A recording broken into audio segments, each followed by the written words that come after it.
Yo, what is up, guys? It is Nick, or the Notorious Fantasy, back again today with another fantasy football video. Today's video is a buy or sell 13th round ADP video. If you missed round 1 through 12, it is all on my channel, and it's also on a playlist that'll be at the end of the video if you make it all the way to the end. So, like I said, it's a buy or sell 13th round ADP video. What that means is, will I buy or sell a player at their current ADP in the 13th round, or what that also means is, will I draft or try to avoid that player at his current draft position. But before I start the video, I'd like to ask you guys to please go down below and click that subscribe button, because I'm going to help you guys win your fantasy football championship. I'm going to help you dominate the draft, dominate during the regular season with waiver wire pickups, trades, and matchups, and all that, how to win. And then once you make the playoffs, I'm going to help you there, and I'm going to help you win the fucking championship. So please click that subscribe button. So let's get into it. The first pick of the 13th round is Justin Jackson, running back, San Diego Chargers. LA Chargers. I'm so sorry, guys. To all of you Chargers fans, all 12 of you, Justin Jackson is a definite buy. Now, Justin Jackson is a great running back this late, because if Melvin Gordon is to miss 8 weeks, say he misses 8 weeks for this contract dispute, this holdout, then you're going to have Justin Jackson for 8 weeks of him being a starting running back on an offense that likes running the ball. And it's not like Justin Jackson, you don't know how he's played in the NFL. Last year, when he was called upon, when Melvin Gordon was down, Justin Jackson was called upon and played great for your fantasy team. So you don't have to worry about him being like shit or something. Like, he's not a rookie. You saw it last year, and you know that he's good. And now this pick could be a definite sell. If you're watching this, I'm recording this on 8/7, the day it's being posted. But if you're watching this 2 weeks from now and Melvin Gordon ends up getting signed, then unless you have Melvin Gordon, I'm just not going to draft Justin Jackson. If Melvin Gordon gets this deal, then he's a sell. But as of right now, I draft Justin Jackson in the 13th round about 100% of the time. At the 1302, we have quarterback Kirk Cousins, Minnesota Vikings, and he is a buy. Now, I don't necessarily love Kirk Cousins, but what I can tell you about Kirk Cousins is he's going to be very, very, very safe. He is not going to go out there and throw you a 40-point quarterback game like some quarterbacks can do. He's not going to go out there and fucking win you a game by himself, all by himself. But what he will do in the 13th round is provide you a quarterback who is safe, a guy who's always going to be around the normal mark for quarterbacks, someone who's never really busting for your team, someone who never really has a shit game. And the Minnesota Vikings this year look to be slightly better than last year. If they have Dalvin Cook the whole season this year, a fully healthy Dalvin Cook, if he somehow doesn't get hurt, the Minnesota Vikings are a team to look out for. One more year of Kirk Cousins being with this team could definitely add a lot to the chemistry with Thielen and Diggs. Two of the most dangerous wide receivers in the league are part of his weapons. Dalvin Cook is also a great option, and hopefully, if Kirk Cousins can figure out how to throw the ball to Kyle Rudolph a bit more, maybe there will be some more touchdowns coming Kyle Rudolph's way. So I like Kirk Cousins here this late in the draft. I don't love him, but I do know if I waited a long time on quarterback, I wouldn't be so pissed off if I was stuck with Kirk Cousins. So at the 1303, we have third leg Greg Olsen, Panthers tight end. I like Greg Olsen, but not that much, because he's a sell. And you want to know why he's a sell? Because I think he just has too much injury risk. Now, if you're playing in a DFS setting, you can obviously play Greg Olsen and hope that his leg doesn't get broken during the game. But he is so injury prone that you can't draft him, in my opinion. The reason why I kind of like him is because when he's on the field, he is Cam's favorite option.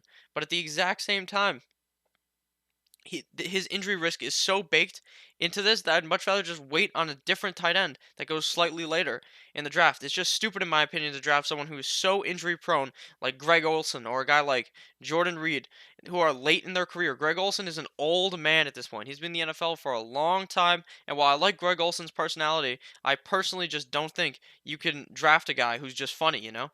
Greg Olsen, just because he's funny doesn't mean I'm drafting him.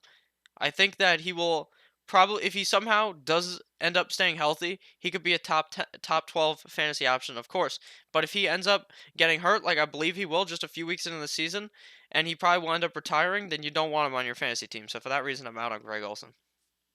At the 1304, we have John Brown, wide receiver for the Buffalo Bills.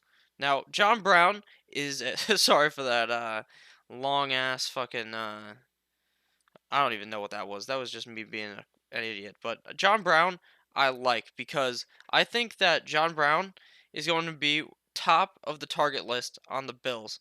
Now, I think that he is going to end up being pretty solid this year on the Bills because what they were saying out of camp is that he is going to be on the field a lot. He is Josh Allen's number one option. Now, if you get the number one option on the Bills, then that could still obviously prove to be pretty solid because Josh Allen is not as bad as a lot of people believe he is. I think he's personally pretty good.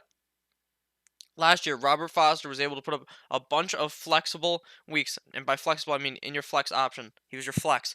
He could play as your flex a bunch of weeks in a row because he was putting up solid numbers. And if John Brown is in there instead of Robert Foster, I think that John Brown could clearly put up a bunch of weeks that are pretty solid for you, and I like going John Brown this late in the draft. So after John Brown, we have at the 1305 running back Matt Breida, San Francisco 49ers. I like Matt Breida. Reports out of camp are telling me that he is all over the field. He's running the ball. He's catching passes. Matt Breida is a fucking tank. He'll get hurt. If you were watching football last year and you owned Matt Breida or you knew of Matt Breida, you'd be watching Red Zone. Matt Breida would be down out of nowhere. He comes back up after being hurt, plays tremendous for you.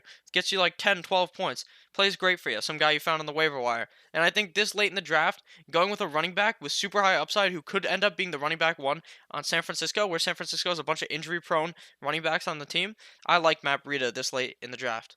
After Matt Breida is Dion Lewis, running back, Tennessee Titans. Now, I don't like the Titans very much. He's literally the only player on the Titans that I'm really drafting because you don't have to worry about Marcus Mariota throwing the ball his fucking way. Well, you do kind of have to worry about that because he is going to be catching the ball. But Mariota, it's not that hard to dump the ball off Mariota.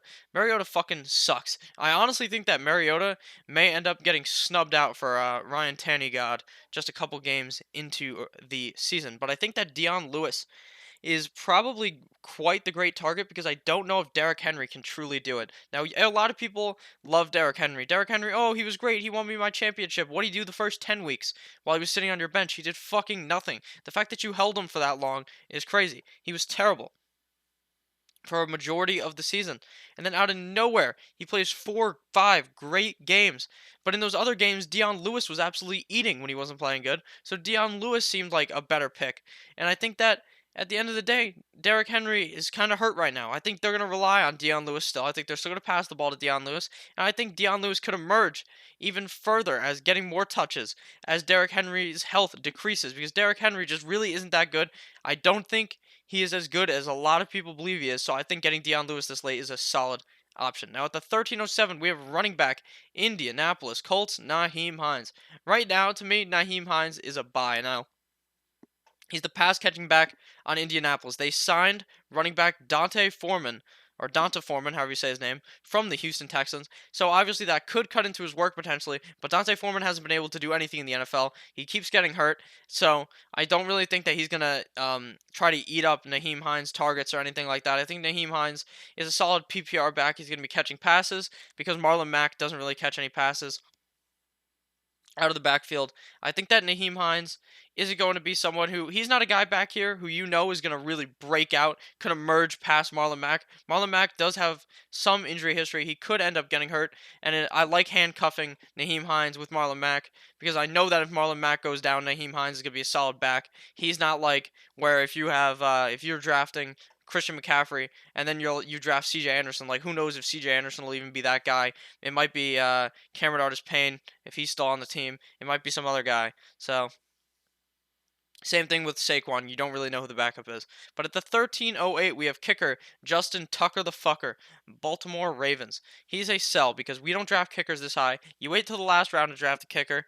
Justin Tucker's not going to be able to carry you to your championship, just so you know. And kickers should be abolished. At the 1309, we have Trey Burton, tight end, Bears. I almost forgot which city the Bears are from. Chicago Bears. Now, Trey Burton last year was talked up. Oh, he was getting drafted so highly. Oh, he's a top 5 tight end. Oh, this, oh, that. Turns out it wasn't him. He wasn't that guy. Now, he played well in certain games, didn't show up in others, was hurt. He came into I think he's hurt right now in training camp. He's not really participating in practice. Why are you going to draft someone who's injury prone, who didn't prove that they could do it this year or last year? And I just think that there's other guys back here that if you're really waiting for a tight end, that it's not even worth going Trey Burton. After we went Trey, or after Trey Burton was the 1309, the 1310 is Jimmy Graham, formerly of the Saints, now of the Green Bay Packers, and he is a sell. But he's a sell who I can kind of understand buying. Now, the reason why I understand buying Jimmy Graham is because didn't really score too many touchdowns last year. Aaron Rodgers didn't score too many touchdowns last year. Aaron Rodgers can throw it, as we all know, pretty good. And Jimmy Graham wasn't really catching these touchdowns. Now, Jimmy Graham this season, I think, will probably have 6 or 7 solid games where he scores a touchdown, gets like 50 yards. The thing that does worry me is his old age now. He's getting older. He's not running as many plays. He's just an old fuck. So there are going to be games where he's startable, but like I said, I wouldn't hate having him on my team and just rolling the dice and hoping that he does good. And if I was to match Jimmy Graham with a guy like Chris Herndon who goes super late and ride Jimmy Graham for 4 weeks and then put Herndon in, go ahead if you're in a deep bench type of league. I'm not going to do that because I just stick with one tight end. And at the 13-11, we have Traquan Smith, New Orleans wide out. I like Traquan Smith this year because I think he's going to emerge as that wide receiver too on the New Orleans Saints. Now, technically, he wouldn't really be the second option Breeze is looking for out there. There's Kamara, who's a great pass catcher. Latavius Murray can also catch passes. Jared Cook is a new addition to the team, but the New Orleans Saints really need a wide receiver too. Ted Ginn's getting old. He's still fast as fuck, but Traquan Smith showed flashes of being great last year. He showed flashes of excellence, and then Sean Payton put him on the bench. Said, "Ride the pine, motherfucker. You're not getting in this game. 0 points. Scores 0 points on your starting lineup, right? Even when he's in the game." So I think this year he really is going to emerge. He's a 13th round pick, so you don't have to start him for a while probably. And if he doesn't end up being the guy that I honestly think he will be, which will be the wide receiver 2 on a pretty great offense, then you can just cut him. But right now, I really like that value in the 13th round of a guy who could end up scoring a bunch of touchdowns, being a pretty great flex option this late in the draft.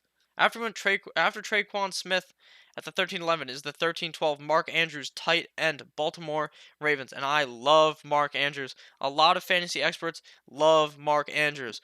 Now, a lot of people will tell you their quarterback slash running back, Mr. Lamar Jackson, is not very good.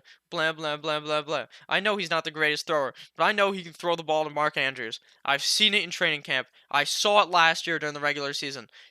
Lamar Jackson is coming out that he's worked on his throwing. He's throwing the ball better. And Mark Andrews is a great option this late in the draft. He's probably the best wide receiver on the team, and he is a tight end. He's going to be catching a lot of balls. He's a big body to catch touchdowns in the end zone, in the red zone. And I think that as long as Lamar Jackson can throw an accurate pass to him, he's going to have a lot of great games this season. And I think that he's going to be not Justin Jackson, I keep saying, because his name is on the fucking screen. Lamar Jackson is going to end up really targeting Mark Andrews heavily this year, and you can't really go wrong with someone with such high upside this late in the draft. He is so much more high upside at tight end than a guy like Trey Burton or a guy like Greg Olson. Jimmy Graham is the only one who could potentially have a lot of upside, but I think Mark Andrews is younger. He's now the tight end 1 on the team. It was a carousel last year. Was it Andrews? Was it Hurst? Who knows? Who could you start each week? But now you know that it's going to be the Andrews show, the Mark Andrews show, and he's going to play great this year for your fantasy team this late in the draft. So thank you guys all for watching the video. I really do hope you enjoyed it. I want to thank all of you guys for watching all these videos. If you're already subscribed, thank you so much. I'm above over 200 subscribers. We're going to get that 300 mark soon because I know that everyone has been enjoying these videos, and I hope that if you're new to the channel, you would click that subscribe button because you want to win your championship, and I'm going to help you do it with all these shitty jokes that I make and everything. I hope you guys can click on one of these videos that's going to be on the screen eventually and go watch them because they're all just a great time. They're a real fucking hoot. So have a great goddamn day. I'll see you guys at 5:15 for another mock draft. Love you all. Goodbye, boys. Because no girls actually watch this. It's 100% guys, according to the analytics. Goodbye.